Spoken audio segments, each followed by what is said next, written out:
कक्षा चौथी का हिंदी व्याकरण का 5वें नंबर का पाठ लेंगे जिसका नाम है लिंग। ठीक है, लिंग क्या है? लिंग को दो भागों में बांटा गया है। ठीक है, दो भागों में, यानी एक होता है पुरुष जाति और दूसरा होता है स्त्री। ठीक है, तो जब हम बोलते हैं तो किसी जो शब्द हमको स्त्री अथवा पुरुष जाति का बोध कराता है कि यह स्त्री है और यह पुरुष है, तो उसे लिंग कहा जाता है। ठीक है, जैसे मैंने कहा कि लड़का लड़की, तो लड़का जैसे मैंने कहा था आपको समझ में आ गया कि ये पुरुष जाति में और लड़की कहा तो ये स्त्री जाति में। तो लड़का लड़की, दादा दादी, पापा मम्मी, ठीक है, और गुड्डा गुड़िया, हाथी हथनी, घोड़ा घोड़ी, तो ये जो है स्त्री पुरुष अथवा स्त्री का जो बोध कराता है, जो शब्द बोध कराता है उसे लिंग कहते हैं। ठीक है, तो जैसे मैंने आपको कहा था आपको समझ में आ जाता है कि यह कौन से जाति में आएगा, यह किसका कौन सा लिंग है, स्त्री अथवा पुरुष।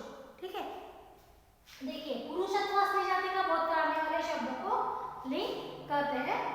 लिंग दो प्रकार के होते हैं, लिंग को दो प्रकार के होते हैं, एक होता है पुल्लिंग और दूसरा होता है स्त्रीलिंग। ठीक है, ये भेद है। दूसरा है, देखिए पुल्लिंग में कौन सी आएंगी?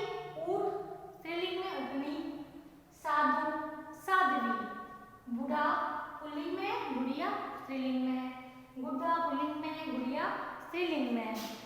ठीक है, तो ऐसे हम उसको बांटे थे। अब हम पुस्तक से पढ़ के समझेंगे।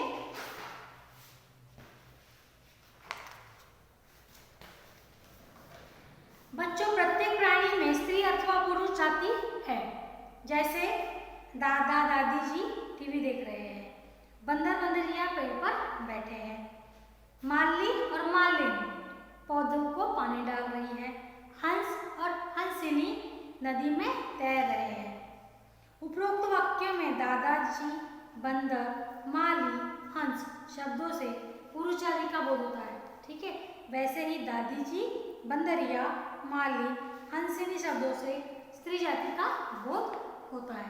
समझ में आया कि जैसे मैंने बोला दादा, तो आपको समझ आ गया पुरुष जाति में, बंदर पुरुष जाति में, माली पुरुष जाति में, हंस पुरुष जाति में। वैसे ही दादी, हंसिनी, मालन और बंदरिया ये आ गए स्त्री जाति में।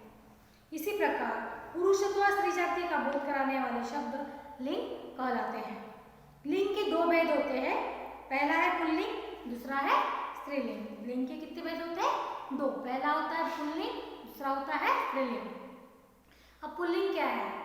जिस शब्दों से पुरुष जाति का बोध होता है वे पुल्लिंग कहलाते हैं, जैसे कि लेखक, राजा, घोड़ा आदि। यानी जिन शब्दों से हमको पता चलता है कि ये पुरुष है तो वो पुरुष जाति में आते हैं, जैसे कि एक लेखक है, राजा है, घोड़ा है, ये इत्यादि जो है ये पुरुष जाति में आते हैं।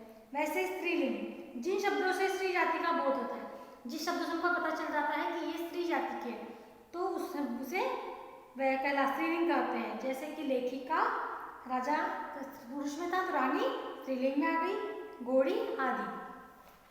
ठीक है, तो इस तरह इसको दो भागों में बांटा गया है। अब लिंग की पहचान, लिंग की पहचान कैसे? वाक्यों में लिंग की पहचान विशेषण तथा क्रिया के द्वारा की जाती है। विशेषण यानी जब हम किसी की क्वालिटी बताते हैं, विशेषता बताते हैं, जैसे काला कौवा पेड़ पर बैठा है, काला कौवा पेड़ पर बैठा है। दूसरा दिया है काली गाय, इधर काला कौवा था, इधर काली गाय हो गई, तो काला और इधर काली तो गाय, तो पता चलता है कि ये पुरुष के बारे में बोला जा रहा है, काला और काली तो स्त्री के बारे में कहा जाता है। तो उपरोक्त वाक्यों में काला और बैठा है, बैठी है हम बोलते हैं स्त्री के लिए, बैठा है बोलते हैं पुरुष के लिए।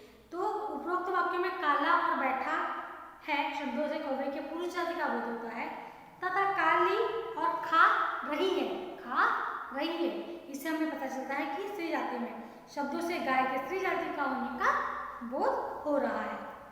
पुल्लिंग स्त्रीलिंग शब्दों के कुछ अन्य उदाहरण, और बहुत सारे यहाँ उदाहरण दिए गए हैं स्त्रीलिंग के और पुल्लिंग के, जो हम पढ़ लेंगे।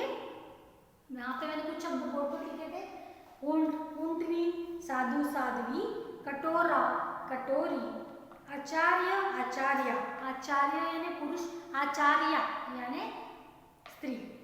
ठीक है, पाठक पाठिका, नायक नायिका, सेवक सेविका, मालिक मालिकिन, बेटा बेटी, कवि कवियत्री, पड़ोसी पड़ोसिन, सहपाठी सहपाठिन।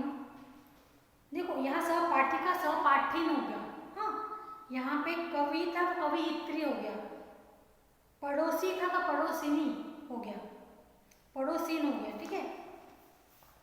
ग्वाला ग्वालिन, बादशाह बेगम, ताऊ ताई, बूढ़ा बुढ़िया, गुड्डा गुड़िया, चूहा चूहिया, सेठ सेठानी, देवर देवरानी, पति पत्नी, युवक युवती, शिक्षक शिक्षिका, सुनार सुनारिन, कुम्हार कुम्हारिन, नर्तक नर्तकी, मामा मामी, ठाकुर ठाकुराइन, दूल्हा दुल्हन, श्रीमान श्रीमती।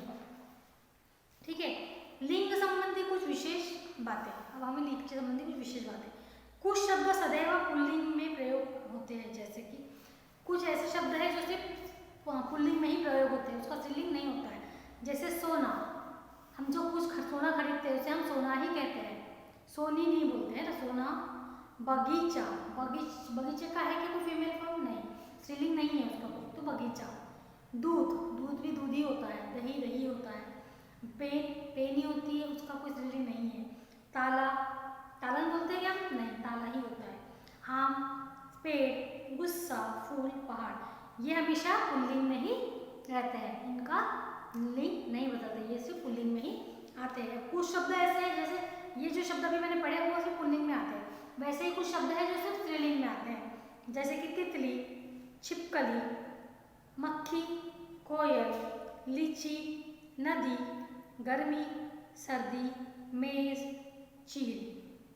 अब कुछ शब्द पुल्लिंग तथा स्त्रीलिंग दोनों में समान रूप में यूज होते हैं, यानी वो स्त्रीलिंग और पुल्लिंग दोनों में समान ही होते हैं। जैसे अगर आप शिक्षक हो तो आप पुरुष हो तो आपको शिक्षक कहा जाएगा, पर शिक्षिका है और औरत है तो उसको शिक्षिका कहा जाएगा। लेकिन कुछ शब्द ऐसे होते हैं जिनमें किसी डॉक्टर, डॉक्टर को हम डॉक्टर ही बोलते हैं, वहाँ बोलते हैं क्या फीमेल डॉक्टर, जेंट्स डॉक्टर नहीं, वहाँ डॉक्टर ही होता है। वकील वकील ही होता है, फिर वो जेंट्स हो चाहे लेडीज हो। वकील ही बोलते हैं कि नहीं, डॉक्टर को डॉक्टर ही बोलते हैं कि नहीं, डॉक्टर डॉक्टर ही होता है। ठीक है। प्रधानमंत्री, प्रधानमंत्री वो मेल हो, आदमी हो या औरत हो, वो प्रधानमंत्री ही कहलाएगा। ठीक है।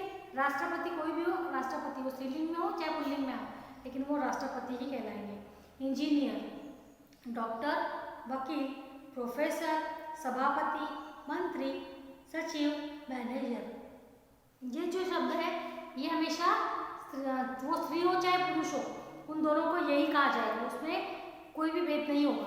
वहाँ पे हम उनको नहीं बांटेंगे कि ये स्त्री है तो इसे ये कहेंगे, पुरुष है तो इसे ये कहेंगे, नहीं। कुछ चीज़ें ऐसी है जिनको स्त्री अथवा पुरुष दोनों के लिए समान ही कही जाती है, जैसे वकील, डॉक्टर, प्रधानमंत्री, मंत्री, ठीक है, सचिव, मैनेजर, इनको एक ही कहा जाता है, चाहे वो महिला हो चाहे वो पुरुष हो।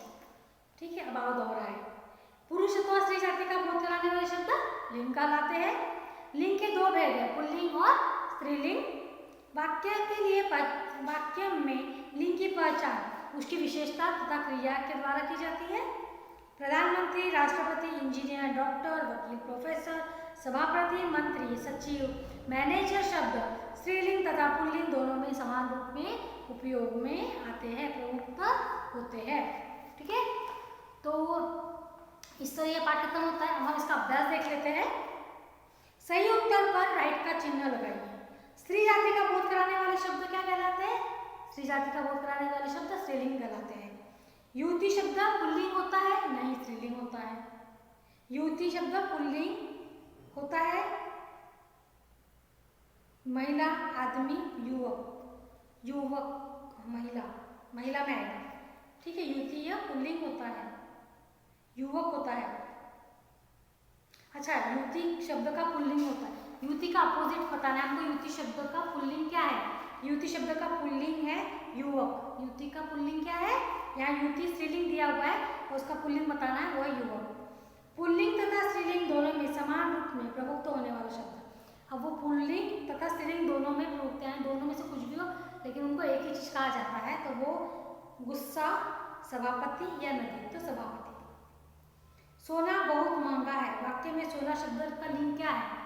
सोना यह पुरुष पुल्लिंग में आता है। इसमें आएगा पुल्लिंग में आएगा।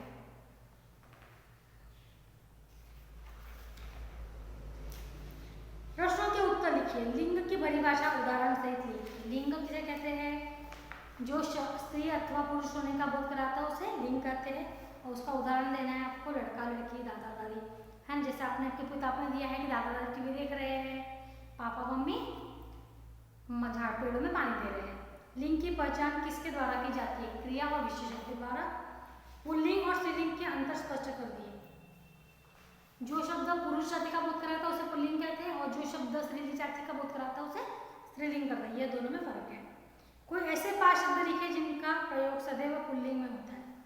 कौन से है? तो सोना है, ठीक है, उसके बाद में ताला है, ठीक है, उसके बाद में पेन है, पहाड़ है, फूल है, गुस्सा है, पेड़ है, ठीक है। इनका प्रयोग सदैव पुल्लिंग में होता है।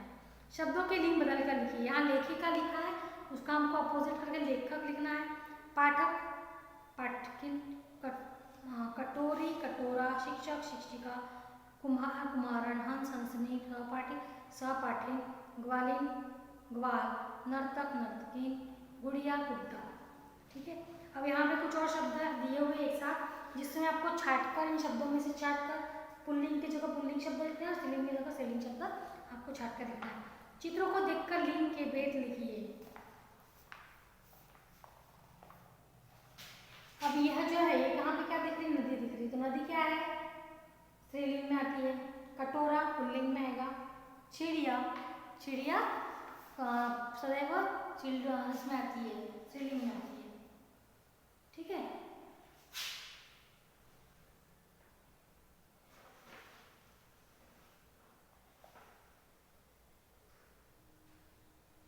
तो आपका पाठ यहाँ खत्म होता है, ठीक है।